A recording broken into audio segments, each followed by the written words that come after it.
Hi, it's Bobby Collins and his show called Bobby's Viral Friends. And the world's getting too crazy now. I found myself a little snippy today, and I'm never like that.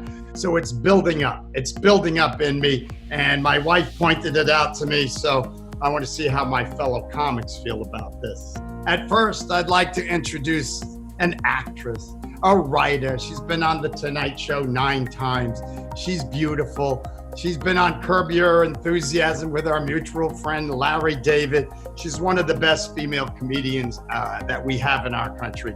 Put your hands together and welcome Ms. Cathy Ladman. Hi, Kath. Thank you. Ms. Cathy Ladman. Come on, you're Thank you. Cathy. Look at your beautiful hair.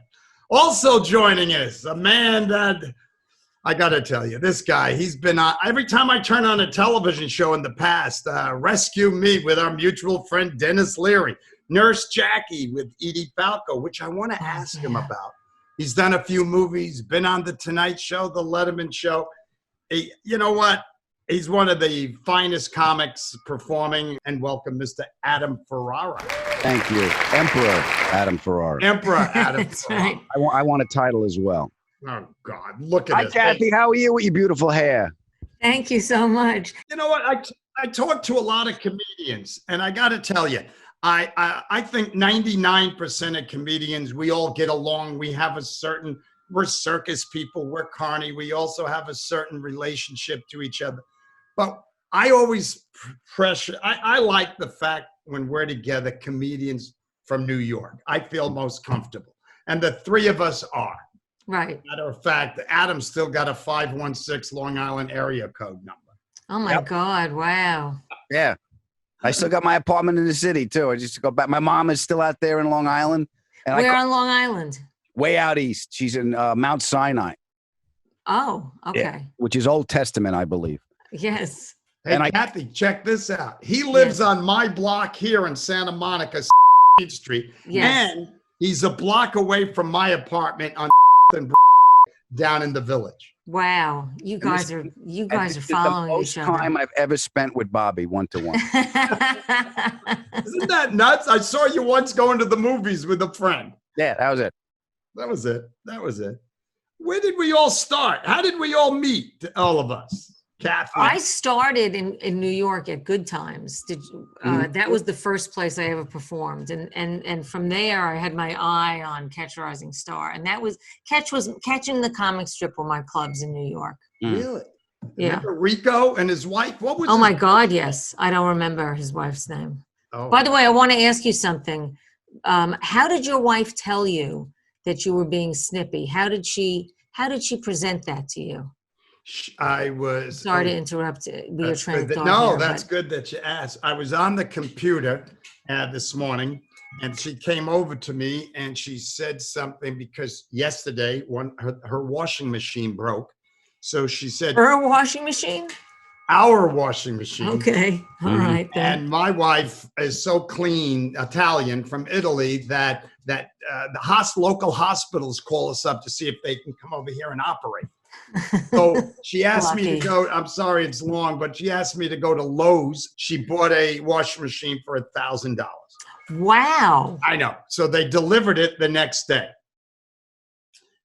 But when the girl said she was going to deliver it, there's a bottom part with a drawer. They call it a pedestal. I'm standing there listening. She says, I go, do you have to buy the pedestal if she's buying the same machine? Because it's equal to the same one. The name brand is the same as the one we have. Right. Said, oh, I think it's different. But if it's not, have the guys remove it and put the old one on, and I'll give you credit, $200 for that. Okay. I said, oh, thanks. And of course, the guys showed up. They did, and I asked them, guys, can you see this one? Can you put this on? He goes, no, we don't do that. We don't do that. It's liability issues. We can't do that.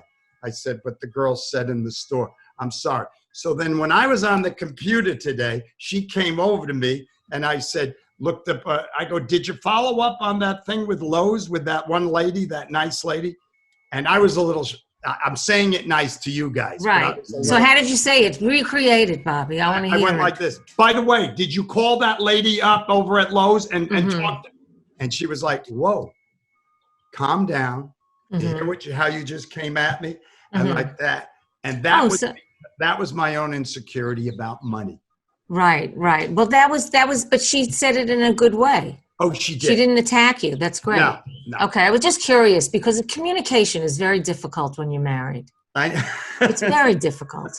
Well, that's why I'm glad you explained that, Bobby. I'll be honest with you. I have your fear, but I'm on your wife's side. Calm down. What are you doing? It's a freaking pedestal. What do you care? I know, but you're right. I mean, yeah. But I get the fear. I get the fear. It's the money, especially now that we're not working. You know, it's just that. Look, I'm doing it. Thank God. There's a lot of people having worse than me, but it's still providing that tape is played in my head, man. We got to get out. We got to try. Yeah. That insecurity of the poor kid from Queens, New York. When me too. You don't have it, you don't buy it. You don't have it, you don't buy it. And now all of a sudden, we do well. I'm not working in 40 years. I have not worked for 6 ever. I start making a little bit of money. You know, do you have a financial planner? I put my hand in this pocket. If I come out with money and I need something, I buy it. If there's no money, I don't buy it. That's the financial plan. Right. But Bobby, where in Queens are you from? I was in Glen Oaks, Belrose. Oh, wow. Okay. Little Neck. Oh, not far away. So you were by that was by the Rainy Night House, right? Not far. Not far at all. Wow. Adam, do you remember the Rainy Night House? I don't. That was I started at East Side on Long Island because I remember that. You were out on Long Island already. Yeah, I was born in Queens, raised out on Long Island. I was born in Hillcrest in Jamaica. Right. And my father went, the neighborhood's changing, get in the car. My dad was from Jamaica, actually. He grew up in South Jamaica. Yeah, okay. So you know. Yes. It's like, we got to go.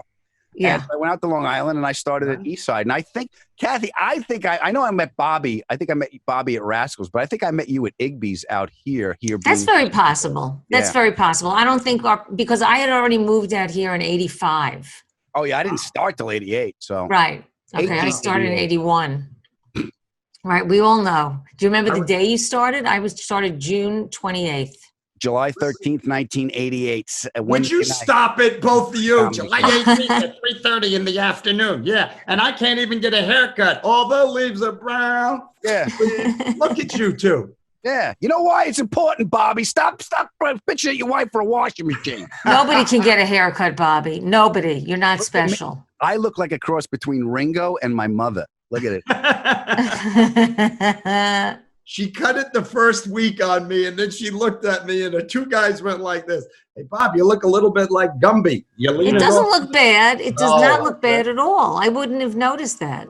But good times. I remembered good times very well. Oh, my God. I worked my way up to being an MC, and I had to beg Rico to give me $6 for cab fare one way back to the Upper West Side.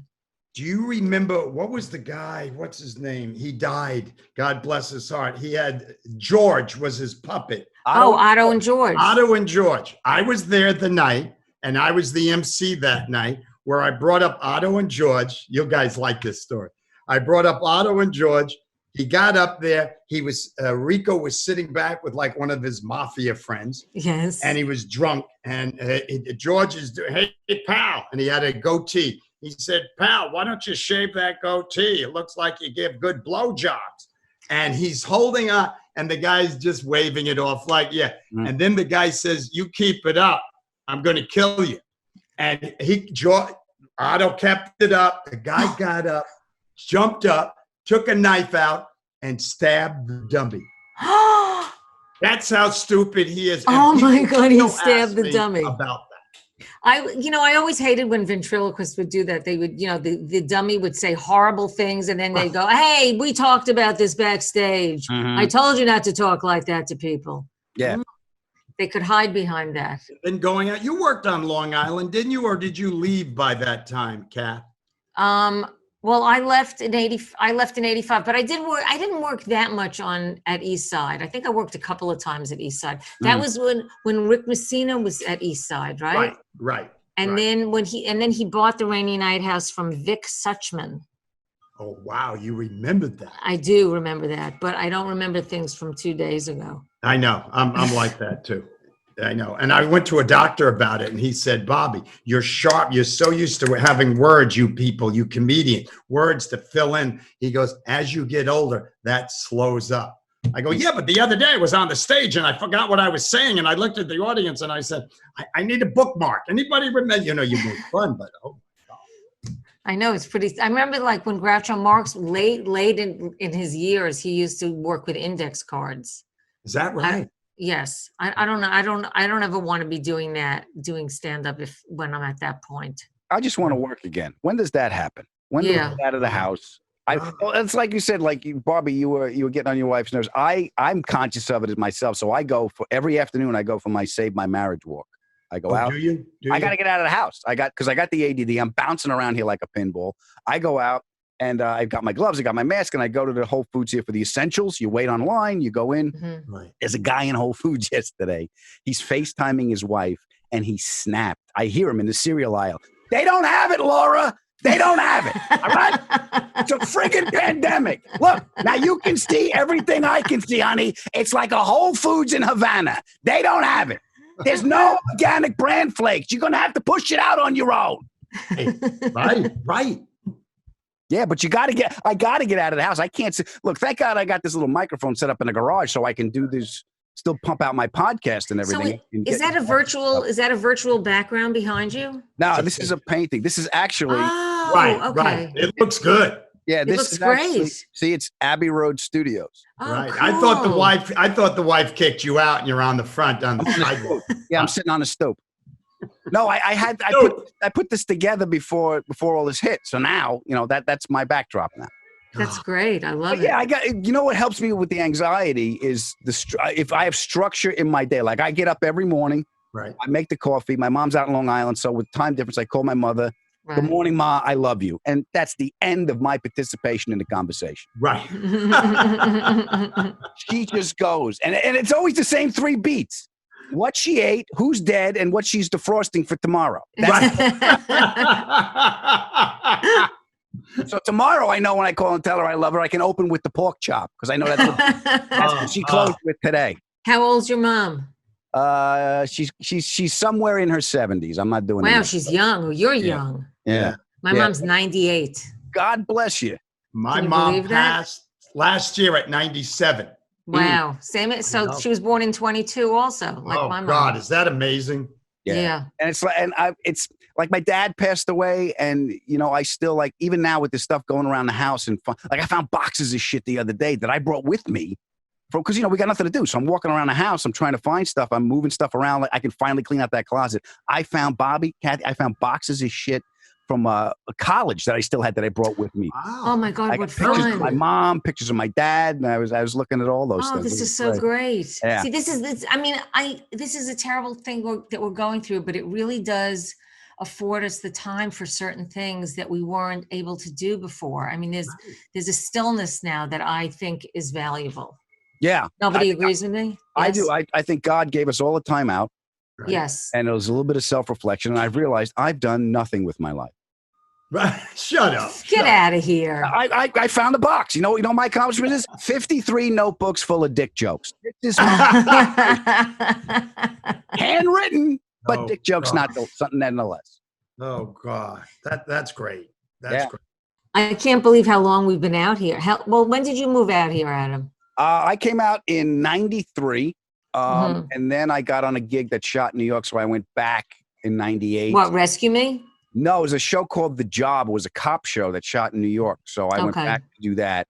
And then I would keep coming out for pilot season. It's like this summer, spring, pilot season, fire season. You come back, you try to get a job.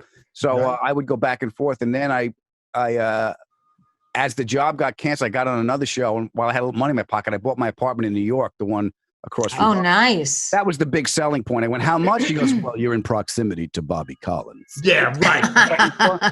This is what I'm paying for. So I bought the apartment there, and I got the house here. So I go back and forth. You're so lucky. What lucky? We're migrant farm workers. We go with. But you're lucky that you can afford to do that. Well, I could. That's a great thing. God knows what happened.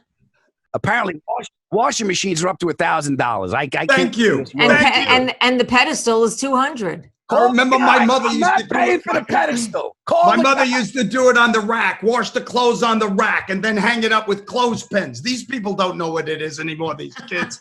You know, I was thinking about when I first saw you at Catch a Rising Star, Bobby, and you were doing this thing about, I think it was about your first wife, maybe, Jody. Oh, God. And you used to go, her voice was, and her head was in the shape of a phone. Oh, my God. You remember right? that?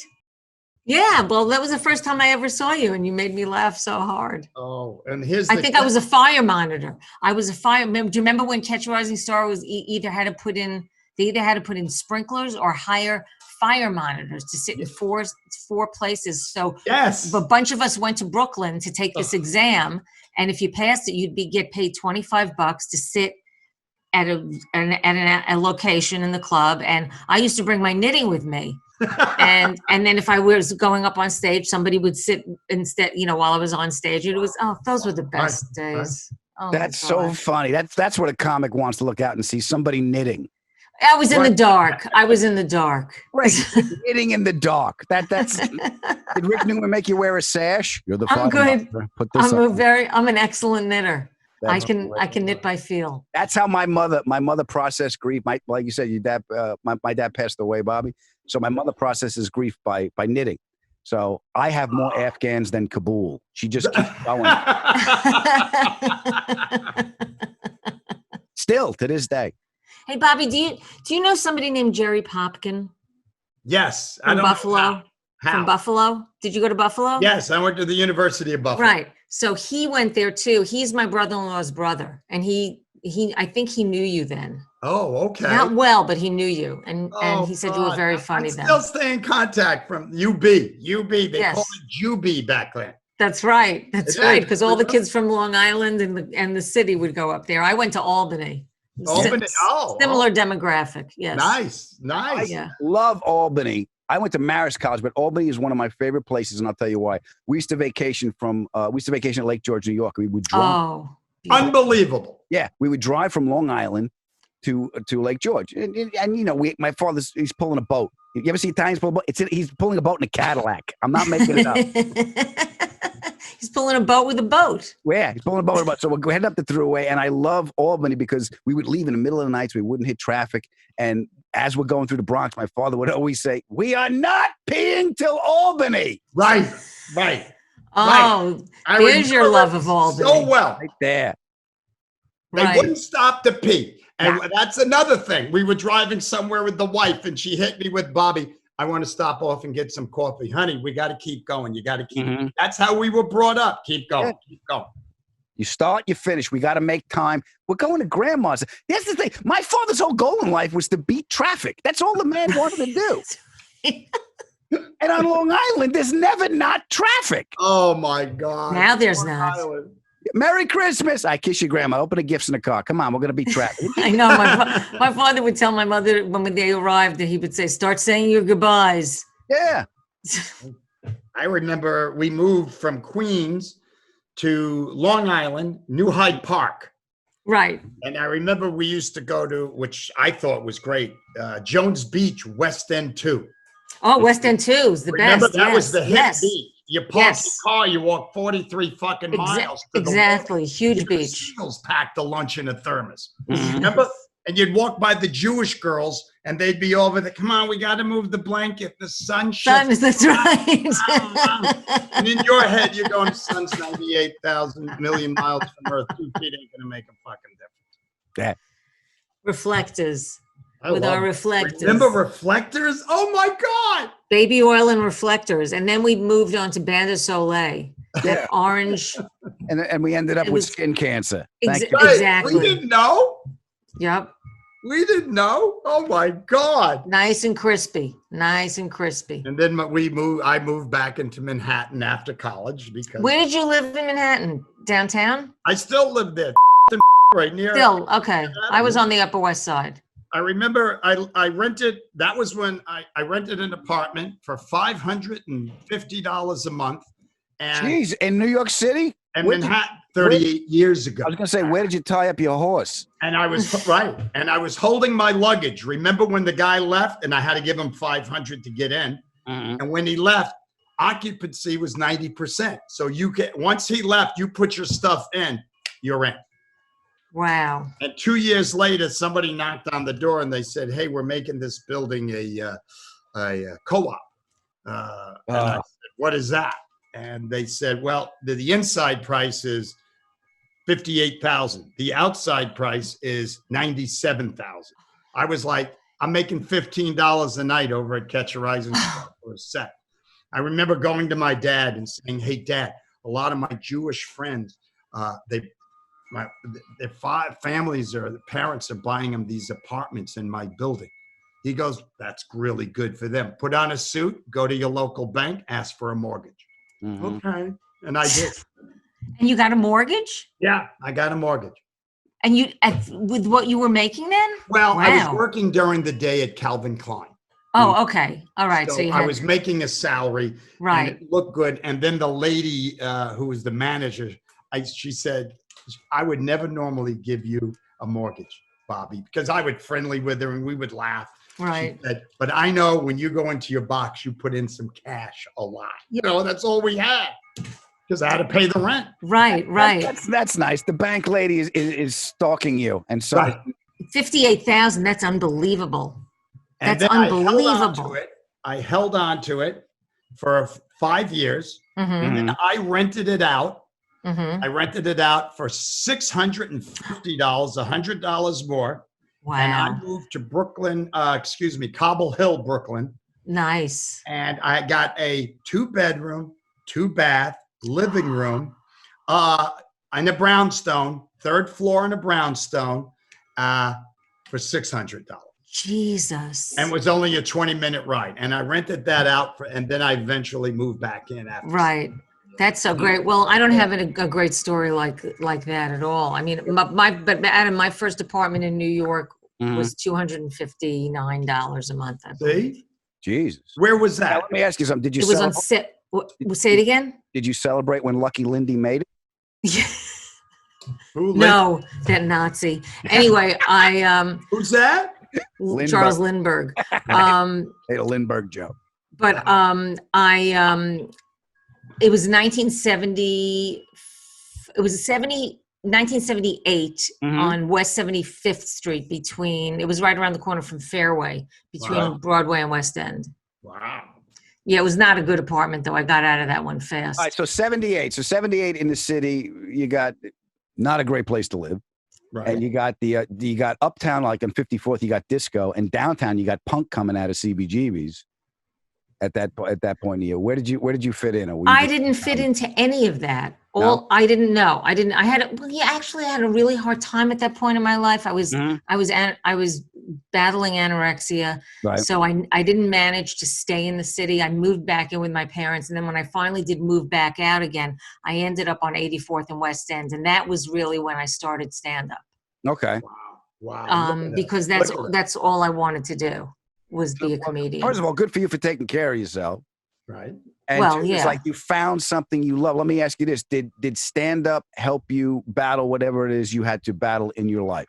I think it gave me more confidence. I think anorexia, I don't know, people who don't really deal with it on a personal level, don't know somebody who has it, don't know much about it. It's a very difficult disease. I mean, it's like you're in recovery for the rest of your life, basically. Yeah. And I'm actually doing a solo show about it, and it's you speak to any mental health professional, they'll tell you it's a very difficult one to conquer. Really? But I think having the success that I had and doing something that I loved definitely gave me the confidence to move forward and to do the things that I needed to do to be healthy, because I wanted to be healthy. Anyway, I don't know if I answered your question or not. There's a reason I asked you, Cathy. There's a reason I brought it up to you, because I found stand-up to be not a pillar of strength, but a place to go when everything fell apart. So when you said you were battling something, and I asked you that question about stand-up, because when I was getting panic attacks, I didn't know what they were. I was at a point in my life where it was just... How old were you, Adam? When I got panic attacks, I was 30. I was in my 30s. I was... Really? And where did that come from? came out of nowhere. It was a stress-induced thing. I got it. I got the panic attacks. I didn't know what they were, but I remember I was comforted by listening back to my act, listening back to game tapes, because it put me in an objective state where, that's who I am, or that's where, because I can't fix my life, but I can fix a joke. Right. So, and the truth, we all know that you got to tell the truth on stage because that's how you're going to get your laugh. So that was a great tool for me, was to use that, to use my game tape to help me find my way through it, because to me, it's the purest expression of me is on stage when I'm riffing and there's no thinking. So that's so when you're really in the moment. Yeah, I don't know what that connection is, but that's where I can achieve it. So that's why I wanted to ask you about stand-up and when you. And there are other things that I do for myself that I meditate as often as I can, and that really helps me. Mm-hmm. That really centers me. So and I've been in therapy for. All of my adult life, I think I've been in therapy, and I look and I better. Say it again. You're not getting any better. Not getting any better. I just. I'll hit him for you. I talked to my therapist the other day. He's like, Adam, what you need to do is trust yourself and your abilities in the moment. I'm like, are you out of your fucking mind? Did you not hear anything I've told you all these years? I can't trust me. I keep a journal and I'm lying in it. How the hell am I going to trust me? You keep a journal and you're lying? You lie in your journal? Oh my God. But I've learned something already from listening to two people I have so much respect for. When you're talking to me about your going through what you did and you seeing a therapist, Adam talking about he sees a therapist. Mm-hmm. I was poor. I had to listen to my father. Do that. Do it now, or otherwise get the fuck out of here. All right. My dad too, but my dad had, I remember I would get wrapped up in my thoughts and my feelings and everything. And my father was he could cut through the bullshit. I go, Pop, I'm not happy. Welcome to Earth. Right. Exactly. Right, yes. Right. And believe it or not, that actually helped, because I felt it was my fault I wasn't happy and everybody else happy. They're not. Everyone else is dealing with whatever the fuck everyone gets their bag of shit, and you deal with your bag of shit. Right. You don't have to beat yourself up because you have a bag of shit. It's standard issue. Exactly. Adam, when did you say to yourself, Adam, you know what? This comedy thing, were you young? Did you see it on television? Did you? Yeah, when I was a kid, Evening at the Improv was this weird show you could only get on the black and white TV in my mother's room. Right. Because and it wasn't on 2, 4, or 7. It was on this weird kind of like Channel 9. It was like that one little thing. You never knew when it was on. WPIX. Yeah, WPIX. You had no idea. So I would see it, and I was like fascinated with these guys just talking and being able to talk. And then my aunt gave me a bootleg cassette of Carlin. Oh, nice. And then my mom and dad, we went to one of those parties that when you go to those parties with your mom and dad and you get the warning in the car, your mother turns around in the back seat and says, "Now don't behave like an animal. Your father works with these people." Right. So we went in and they were watching Richard Pryor. They were watching the Santa Monica concert, the live in concert, on a VHS tape downstairs. And we couldn't go in because we were kids. We were out in the backyard. So when they went upstairs for coffee, I went in, I rewound the tape, and it blew my head off. I didn't, boys and girls, I didn't think I wanted to be a comic, but I knew this was important. I was profoundly moved. And I remember saying out loud to nobody, look what this man can do. Mm. How old were you? I was 12. Nice. And how old were you when you started stand-up, Adam? 21. Okay. Wow. How about you, Bobby? Oh, God. I lived in a rough house. So I started comedy when I was 25. Me too. Yeah. Me too. I wanted to start earlier, but I just didn't have the guts. Oh. And I didn't have the support behind me, and I couldn't find it within me at that age. So it really took me a while. Right. I had to discipline myself too. Yeah. And I said, you know what? I can't do this. I always wanted to be a comedian. And I never knew how I'd get there. Just like somebody wants to be an actor or a shirt designer. And then one day I went over to that Good Times and I asked around, I go, how do you get on the stage? You only got 5 minutes of material. You come here on a Tuesday night, you got to sign up. You got to and I did. And I did, and I never turned around then. Then, there's another. Right. And then one day I was at Good Times sitting with sitting there and doing my thing. And Brad Garrett, remember Brad? Sure. Brad used to come in, all the guys. We didn't know, we were doing our 5-10 minutes. And then all of a sudden, Rico was sitting with a guy and he called me over and I said, yeah. And he goes, say hello to Rick. I said, hi, Rick. Nice meeting you. We were always gentlemen. And Rick said to me, how would you like to MC at my club? I said, you got a club? He goes, yeah, Catch a Rising Star. Oh, wow. I went, wow. I go, that's the place that we eventually, go, yes, cool. I'd love to. And he said, okay, come in next Monday. And what's her name? Bill Maher, and what was her name? You mean Adrian? Adrian Tulsh. Yeah. She was also the MC. Right, Adrian, and when I was there, Bill Maher actually helped me. He helped me get an audition at Catch. Oh, nice. Because I had met him at the Improv one night when I was meeting. You know when we would meet at the Improv to go do the gigs, like we were going to camp, and it's like, what bunk are you in? 9th and 25th Street. And then Bill was nice enough to say, look, if you ever need me to, make an entree for you, I can. So I called him up. I called him on it. And I said, yeah, I would love to audition at Catch. And I passed my audition at Catch the day that my nephew was born. And that's why I had such a good show, because I realized that it really didn't matter. That I've never seen you have a bad show. Oh my God, I've had so many bad shows. I've had so many bad shows. We all have. I remember one time I was working, I think Craig Shoemaker booked this room in Ambler, Pennsylvania called the Tap Room. Okay. And I took the train to Philly, where my best friend lived, because I used to be a teacher in Philly. I was a teacher there for 1 year. And I took the train. She was still there. I took the train there. I did the gig, and I was very nice when I started doing stand-up. I was very nice on stage. I wore skirts, and I was very nice. I did too. And yes, well, that's what happens when you're starting out. And so gradually, as I'm going, the crowd is getting louder and louder, and then things start hitting the stage. They're throwing things at me, and I actually said thank you. I thanked the audience, and I left the stage. You were professional. No, I was stupid. I was green. And then we went to a Friendlies. She and I went to a Friendlies because I was going to take a train, like a midnight train back to the city. And we went to a Friendlies and we just sat there, and I was crying. And she wrote on a napkin to me, she wrote, "You are very funny. And if you ever need to know, just call me and I'll tell you." That's good. And I saved that napkin. Yeah. That's special. Yeah. My best friend she's my best friend for 44 years. I remember when Adam asked me to write a little something for him, and I just drew the outside of my finger. No. You guys are nice.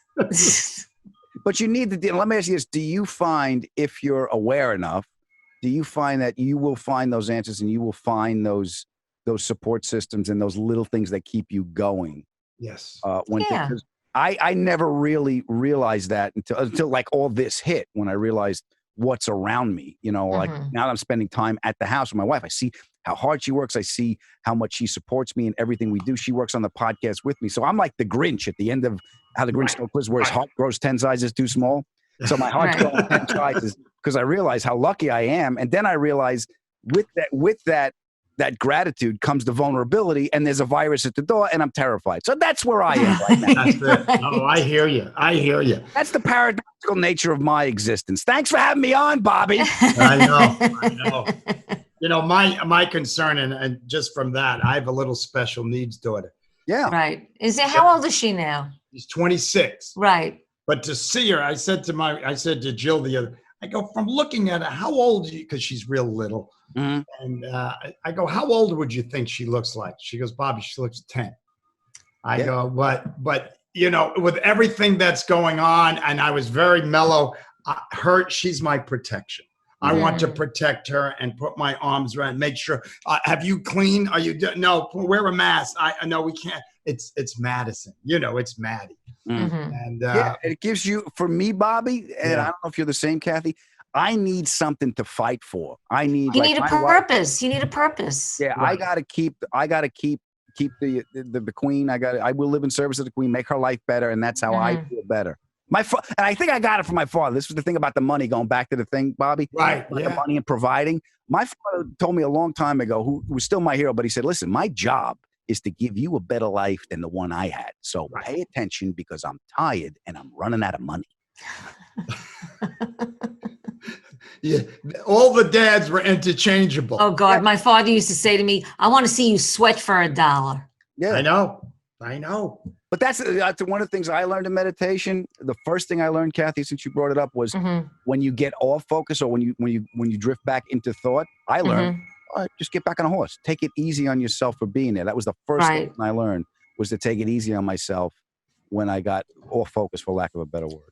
Right. I mean, it's like the worst thing is when you're meditating and you're gritting your teeth. Meditate. Yeah. I mean, that doesn't work. Yeah, it doesn't work. It doesn't work in life. I blame myself for everything, so I don't think my mantra should be like, "Look at what you did. Look what you did. Look what you did. Look what you did."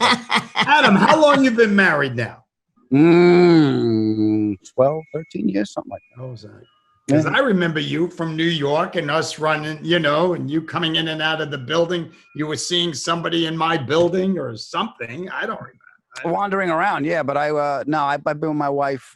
Best move I ever made, and what I'm very grateful for is before my dad passed away, he got to know her. He got to spend the last 3 years of his life. Special. Yeah, that's nice. I remember. You're in trouble, like when you bring somebody home to the house and for the first time that you love, and after they leave, and you look at your mom and dad and go, "What do you think?"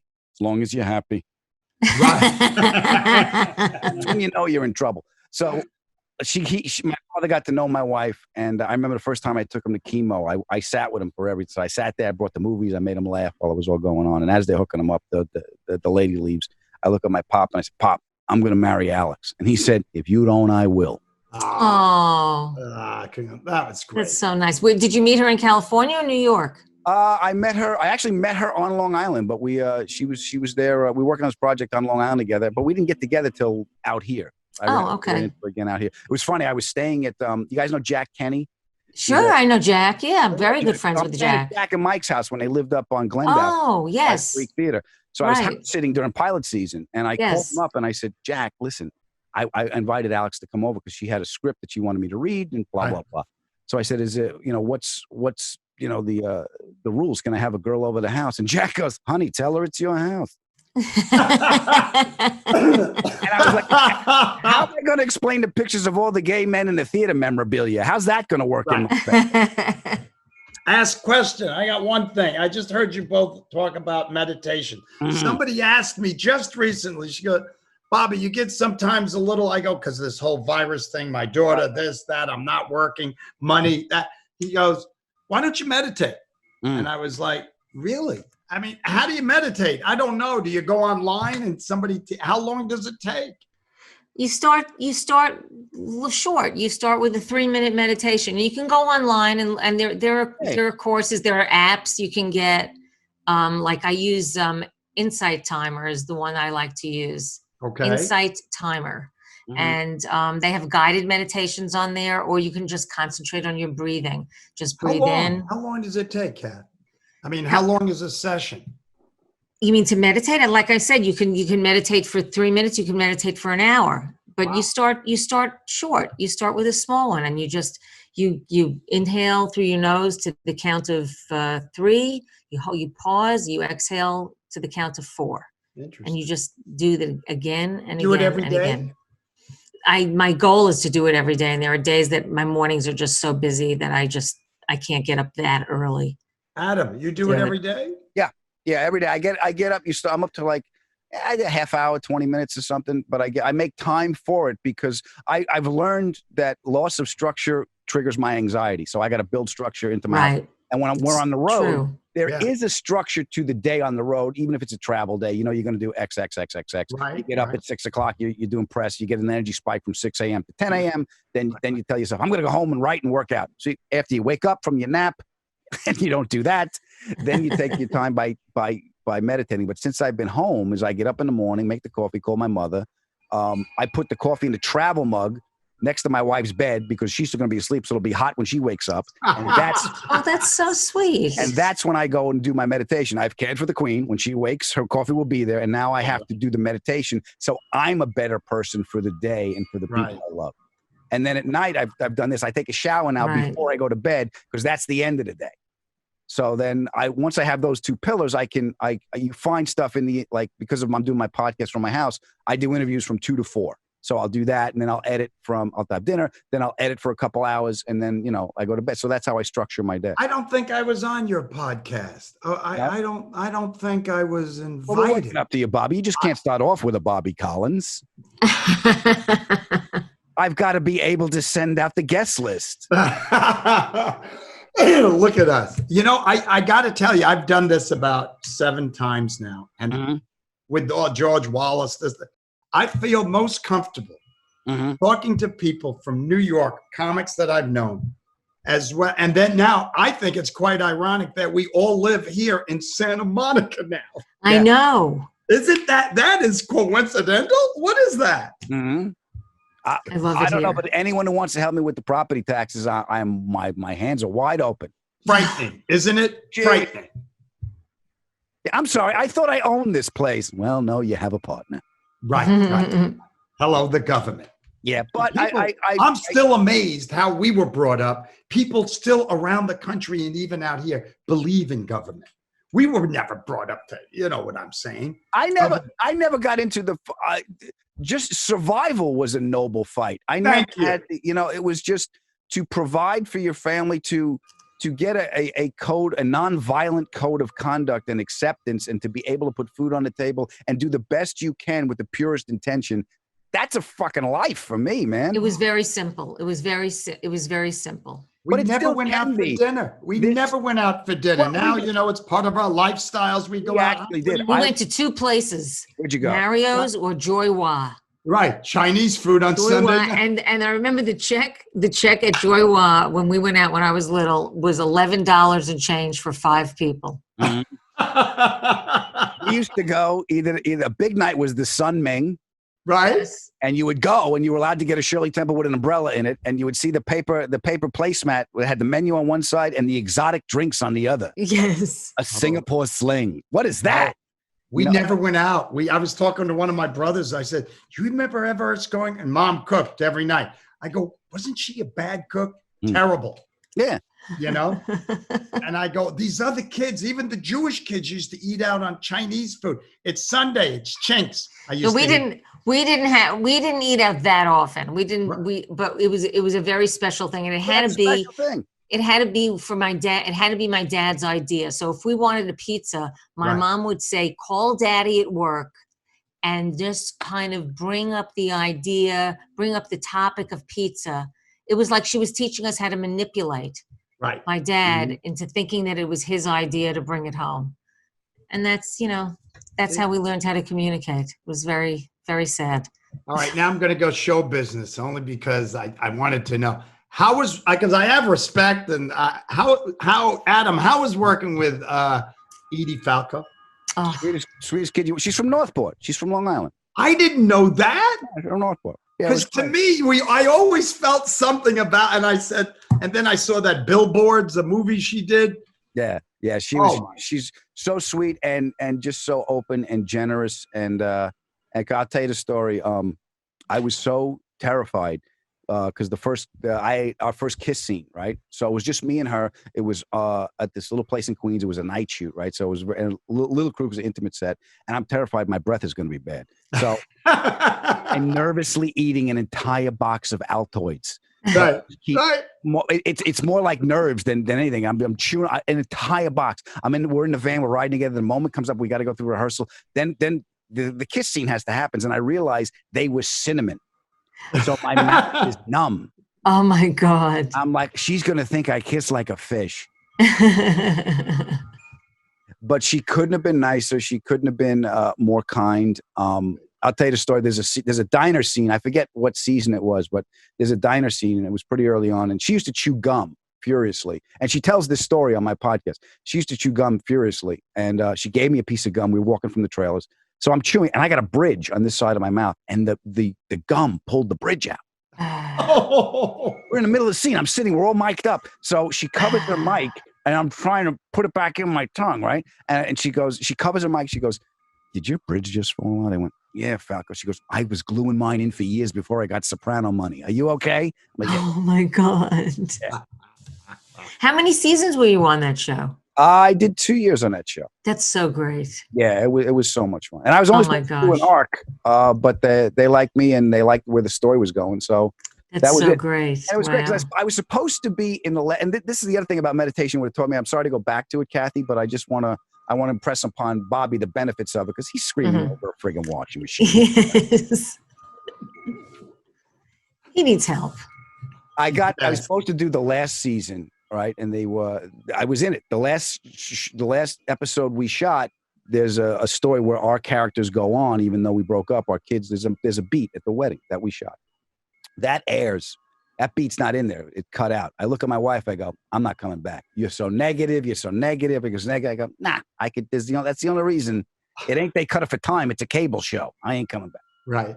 Sure enough, phone rings, and it's one of the executive producers who took the time to call me himself. They usually do that, and said, "Listen, we're very sorry.